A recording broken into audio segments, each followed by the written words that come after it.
Play it back, Dante Moretti said, and the whole VIP room forgot how to breathe.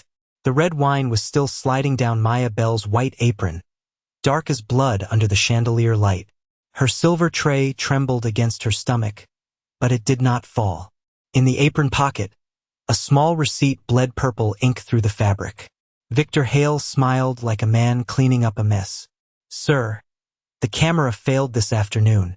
3 hours earlier, Maya had stood in the employee restroom of Bella Vita Casino Restaurant, pressing 2 fingers against the hospital tag folded inside her apron pocket. Her mother's name was printed on it in fading black letters, along with a bill Maya had not opened because numbers could bruise too. She looked at herself in the mirror. Round face, tired eyes, black uniform pulled tight at the hips, white apron tied twice because Victor said loose knots made large girls look careless. She did not hate her body, but she had learned how rooms reacted to it before she ever opened her mouth. Tonight was the charity auction, the kind of night where women wore diamonds like armor and men laughed softly over wine that cost more than her rent. Maya had been assigned to the back hallway, but table 7 in the VIP room had requested a server who knew Barolo service. Maya knew it. She knew the year, the glass, the decanting time. She knew because knowing things was safer than needing kindness. Her old phone buzzed once in her locker. She ignored it. Then she saw Victor outside the payroll door with a keycard that was not his. He was speaking to a broad man in a black suit, one of Dante Moretti's own guards. Maya slowed, carrying linen napkins against her chest. Victor's voice was low, polished, almost bored. After tonight, Moretti signs blind. The guard said something she could not hear. Victor turned and saw her. His smile arrived before his eyes did. Maya, he said gently, the way a doctor might speak before cutting. Perfect. We need you in the front room after all. By 8:30, the VIP room was full. Dante Moretti sat at the center table, still as a shadow in a charcoal suit. He did not look dangerous because he moved. He looked dangerous because nothing in him needed to. Maya served from the left, poured without spilling, kept her breathing quiet. Then Victor stepped behind her with a wine glass in his right hand. Careful, he murmured. Some bodies require more space than others. The wine came down before she could turn. Gasps rose. Someone laughed once, then swallowed it. Victor caught her wrist hard enough to hurt and raised his voice for the room. Maya, sweetheart, this is why we discussed emotional control. Maya stared at the red stain spreading over her apron. She did not cry. She slid one hand into the pocket and closed her fingers around the damp receipt. I didn't spill it, she said. Dante's knife touched the plate with a soft click. His eyes moved from Victor's left hand to the wine glass in Victor's right. Then to the tiny red light reflected in the steel wine cooler behind him. Play it back, he said. Victor answered too quickly. Impossible, sir. The camera failed at 5:15. Maya lifted her eyes. At 5:15, she had printed the receipt now bleeding purple against her palm. The receipt felt soft in Maya's palm, already weakening from the wine, but she kept her fingers closed around it as if the paper had a pulse. Across the room, Victor Hale spread both hands in a careful, apologetic gesture that made him look less like a man who had humiliated a waitress and more like a man trying to protect an expensive evening from her existence. Mr. Moretti, I'm embarrassed this happened in front of you, he said, voice smooth enough to pass for kindness. Maya has been under pressure. We've had concerns about her stability, especially around high-profile guests. The word stability moved through the room like perfume. Soft, invisible, poisonous. A woman in pearls leaned toward her husband. A man near the auction table looked at Maya's hips, then at the spreading stain on her apron, and decided with his eyes that Victor's version fit better. Maya felt the old heat climb her throat, the same heat she had felt in school hallways, in fitting rooms, in every place where people smiled before making room for her like it was an inconvenience. She did not lower her head. She said, I was assigned table 7. Victor's smile tightened by half an inch. No, sweetheart. You were assigned service corridor support. He lifted his tablet, tapped once, and turned the screen toward Dante. There it was, Maya Bell, backroom only, with a digital signature beside the change. Her signature, or something close enough to wear her name like stolen skin. For the first time, Maya's fingers loosened around the receipt. Not because she was giving up, because she understood the room had been prepared before she entered it. Behind the kitchen doors, the dishwasher groaned and hissed, a tired metal animal swallowing plates. Someone had dropped a towel in the hallway, and it lay there wet and twisted beneath the yellow safety light. Dante did not touch the tablet. He only looked at the signature, then at Maya's right hand, still stained purple from the receipt ink. "You signed this?" he asked. Not loud, not accusing, just light enough to make the lie nervous. Maya swallowed. "No, sir." Victor sighed as if disappointed for her. "Maya, please, this is exactly what we discussed. Denial makes consequences heavier." Dante's eyes moved once, slow as a blade being drawn. "Who discussed it?" Victor blinked. The room seemed to tighten around that tiny pause. "Human resources," he said. Naturally, Maya heard it then, not in what he said but in what he avoided. Victor always named people when he wanted blame to stick. Tonight, he named a department. Her old phone buzzed inside her apron pocket, muffled against the wet cloth. She ignored it once. It buzzed again. Victor heard it too. His gaze dropped to her pocket, and something in his face emptied. Dante saw that. He saw Victor look not at the wine, not at the ruined service, but at the pocket where Maya had hidden the receipt and the phone. "Take her to the staff office," Victor said quickly. "We'll handle this privately." Maya stepped back before the guard could touch her. No, the word was small, but it landed clean. Not privately. A few guests inhaled. Victor's voice softened into a whisper sharp enough to cut. "Careful, Maya. Jobs disappear over less." Dante finally reached for the tablet. He did not open the shift log. He opened the timestamp, 5:15. Then he looked toward the wine cooler, where the camera's red light still reflected in the steel. "Print me the original schedule," he said. Victor's thumb froze over the screen. Maya's phone buzzed a third time, and this time the cracked display lit through the soaked apron fabric with a bank alert for a deposit she had never made.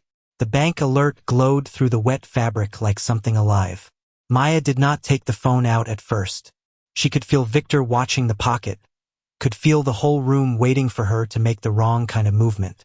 Women like her were allowed to be embarrassed, allowed to apologize, allowed to vanish through service doors. They were not allowed to produce evidence. Dante Moretti set the tablet down without looking away from Victor. "The original schedule," he repeated.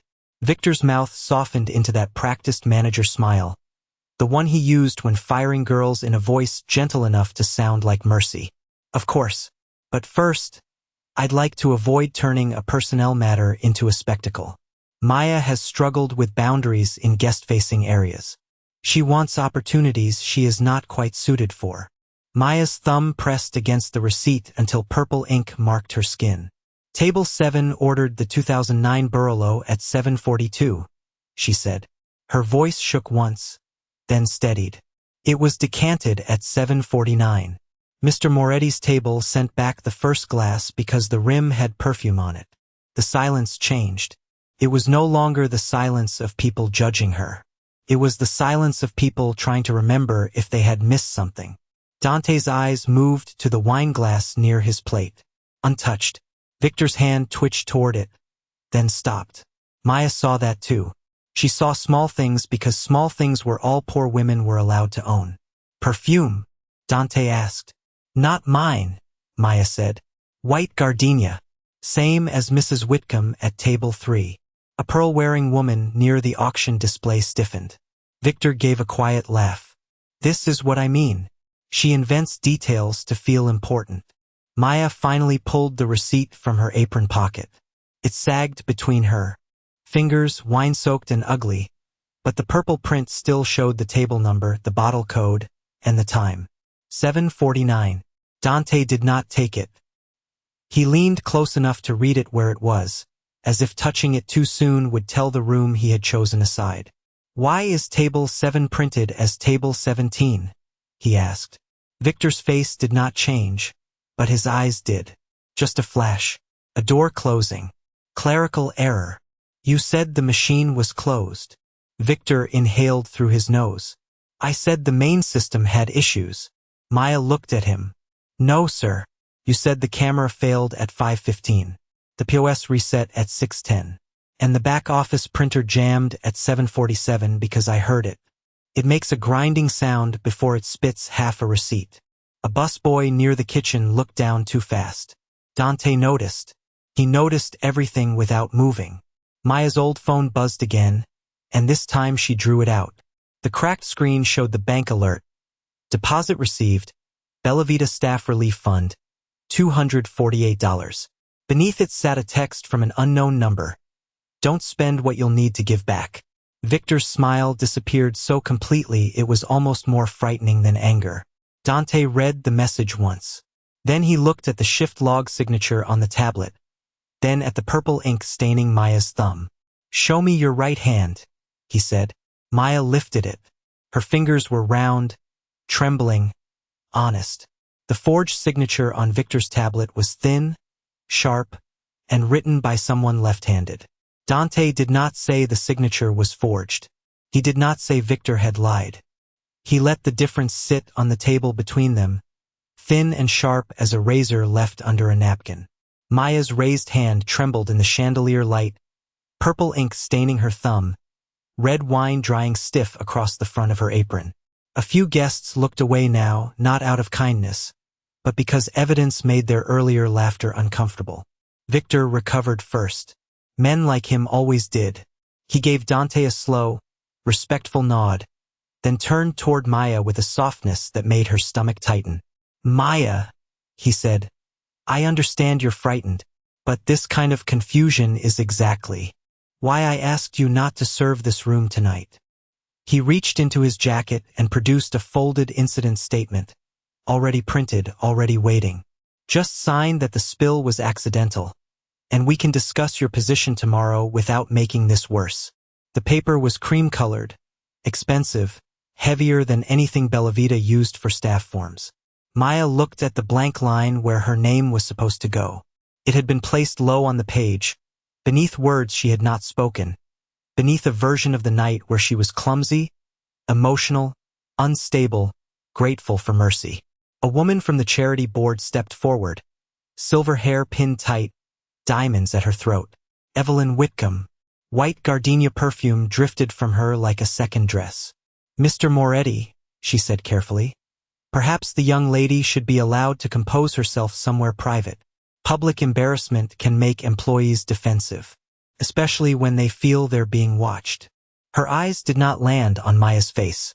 They moved to her wet apron, to the curve of her waist, to the way her uniform clung where the wine had soaked through. The room heard what she did not say. Maya felt herself shrink by inches, not in body, but in permission. She remembered being 12 years old in a department store while her stepmother held up a dress and said, "That will only draw attention to the problem." She remembered learning to stand behind chairs, beside doors near exits. Never center, never lit, never too visible. Dante watched Evelyn speak. Then Victor. Then the guard behind him, the same broad man from the payroll hallway, whose right hand rested too near his jacket button. "Give her the pen," Dante said. Victor's eyes flickered with relief. He placed the pen beside the statement. It was black lacquer with gold trim, the kind handed to donors and executives, not waitresses. Maya stared at it. Her old phone was still in her other hand, the threatening text dark now on the cracked screen. The receipt lay on the table, purple ink bleeding into red wine. Her name tag had gone crooked during the spill. Maya reached up, fixed it with 2 fingers and said, "I won't sign a lie." The words were quiet. They did not shake. Something moved through the room. Not sympathy, not yet, but recognition that the woman they had reduced to a stain had just refused the clean version of their cruelty. Victor's smile thinned. "Then you understand termination may be immediate." "For refusing to lie?" she asked. He leaned closer, lowering his voice but not enough. For insubordination. Dante's gaze moved to the incident statement. One line near the top caught his attention. Prepared at 7:31 p.m. The wine had not touched Maya until 8:34. Victor picked up the paper too quickly, but not before Dante saw the time. Dante looked at the timestamp on the incident statement for one long second, then let his eyes move back to Victor's face. He did not accuse him. He did not raise his voice. That was what made the room colder. "Bring up the backup camera," he said. Victor exhaled through his nose, almost a laugh. "Mr. Moretti, with respect, backup footage requires authorization from security, and I would hate to delay your charity auction over a staffing issue." "Then authorize it." The words landed without weight and somehow crushed every other sound in the room. Victor turned to the guard near the wall. The broad man touched his earpiece, then nodded toward the AV booth. The screen above the auction stage flickered from donor names to grainy black and white footage of the VIP room. Maya watched herself appear on the screen, round and small beneath the chandelier, carrying the tray with both hands. She watched Victor step behind her.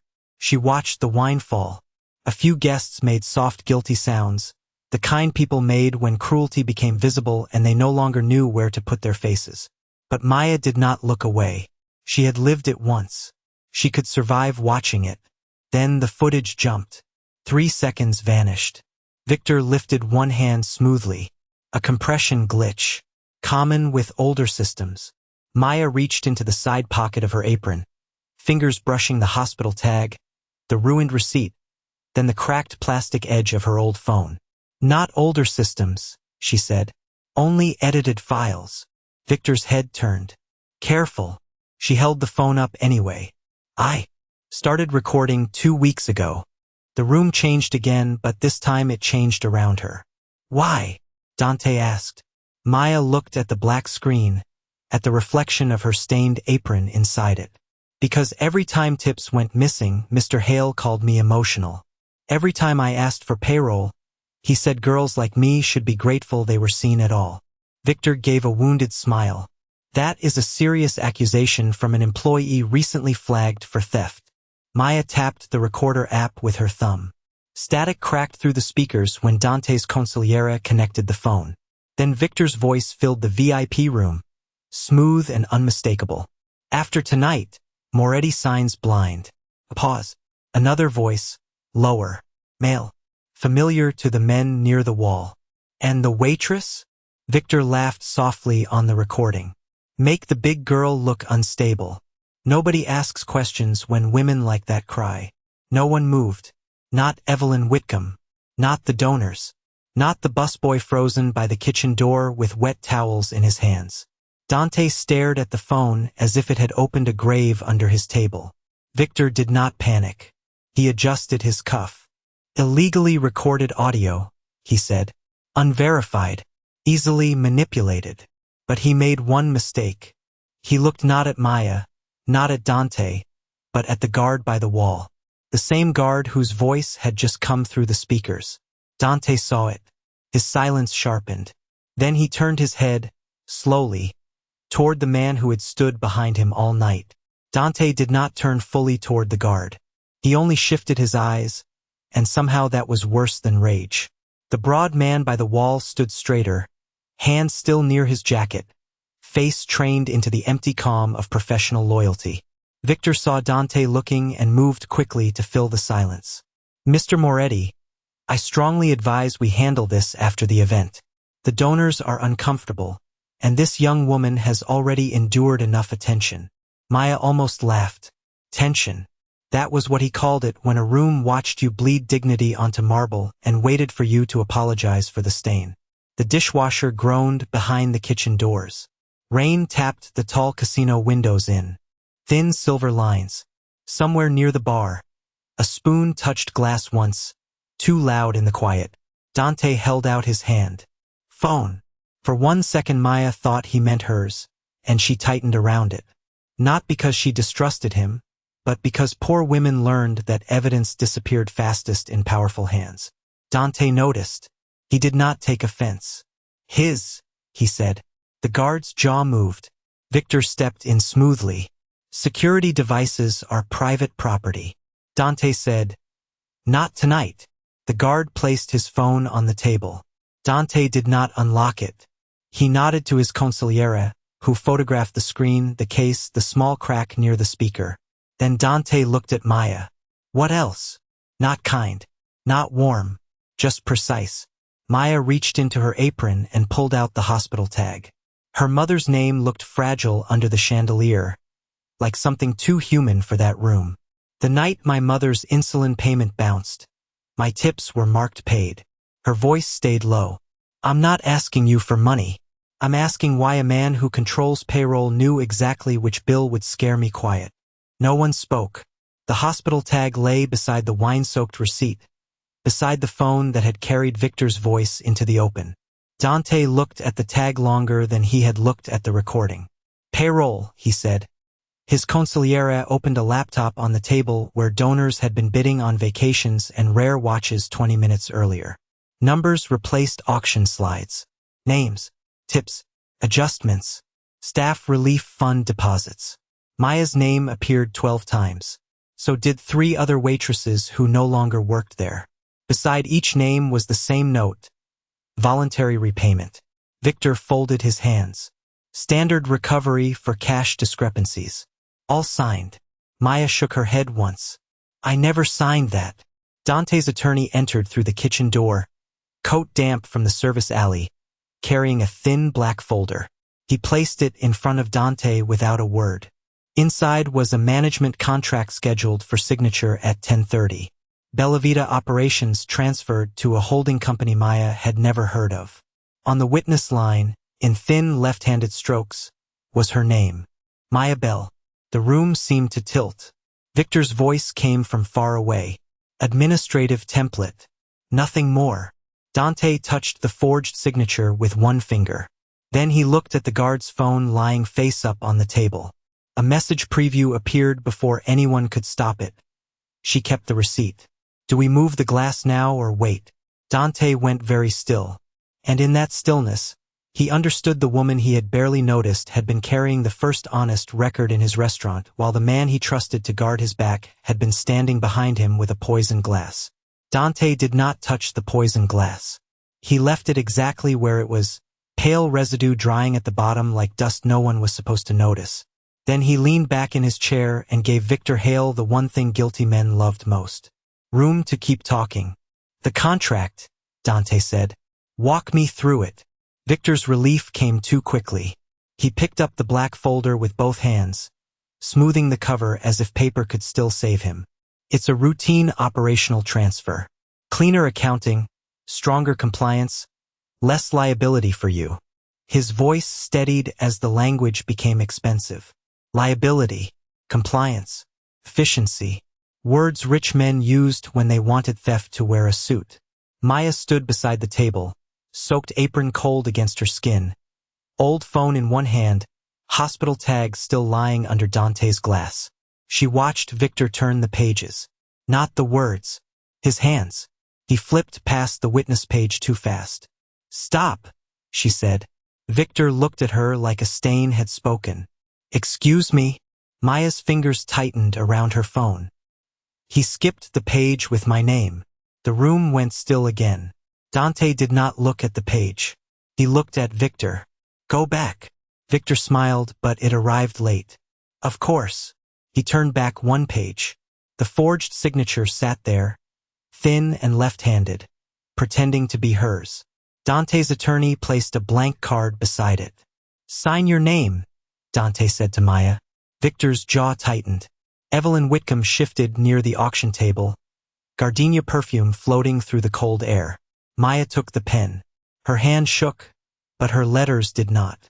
They were rounder, heavier, slightly tilted right. Not elegant. Hers. Dante let the two signatures sit beside each other. He did not explain. He did not need to.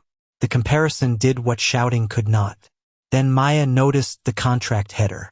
Bellavita Hospitality Group, she whispered. That's not what the payroll deposit said. Dante's eyes moved to her. Say it. The bank alert said Bellavita Staff Relief Fund. Victor laughed softly. Subsidiaries confuse people outside management. No, Maya said. The staff fund uses blue deposit notes. Mine was green. It was such a small thing that half the room missed it. Dante did not. He nodded once to his consigliere. A laptop opened. A file began loading, the progress bar moving slowly enough to make every breath in the room sound guilty. Victor's phone buzzed on the table. No one touched it.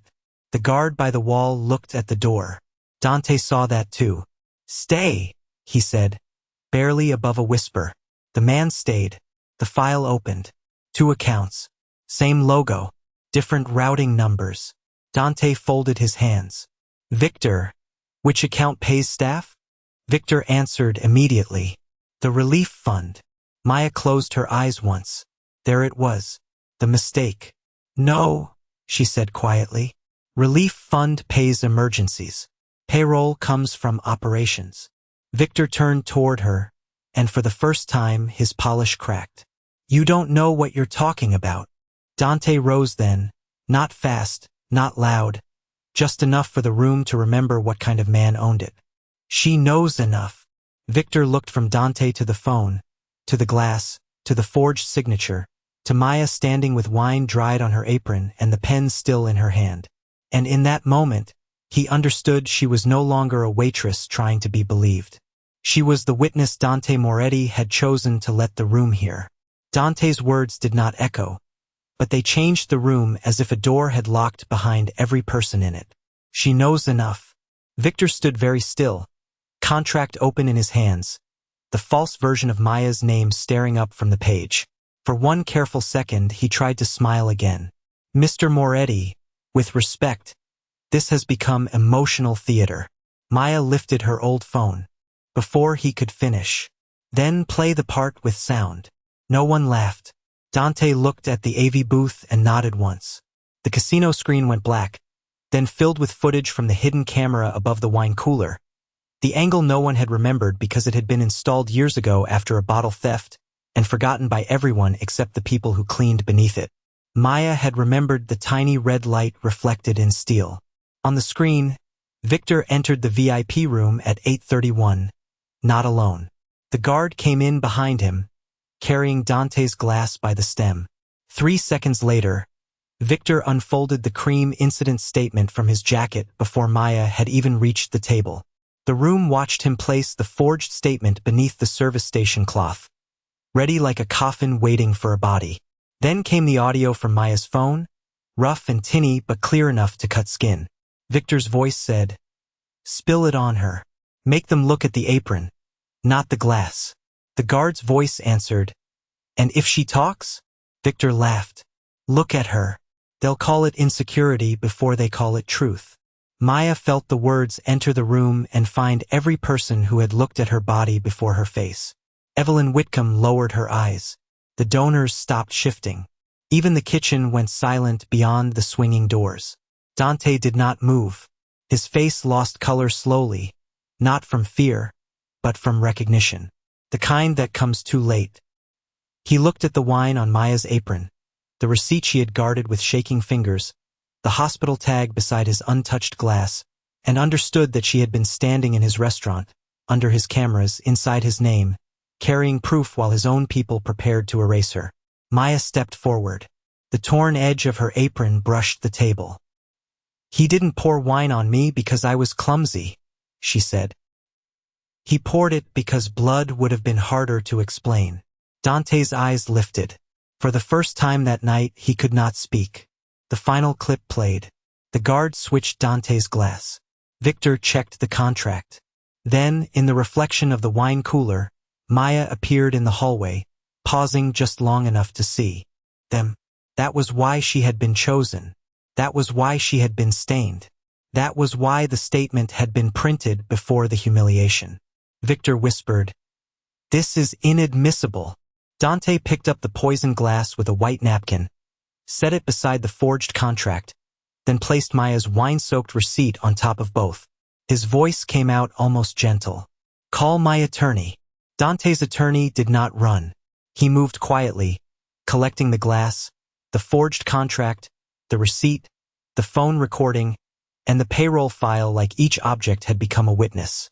Victor Hale was escorted out through the same VIP room where he had tried to turn Maya into a joke. No one touched him roughly. They did not need to.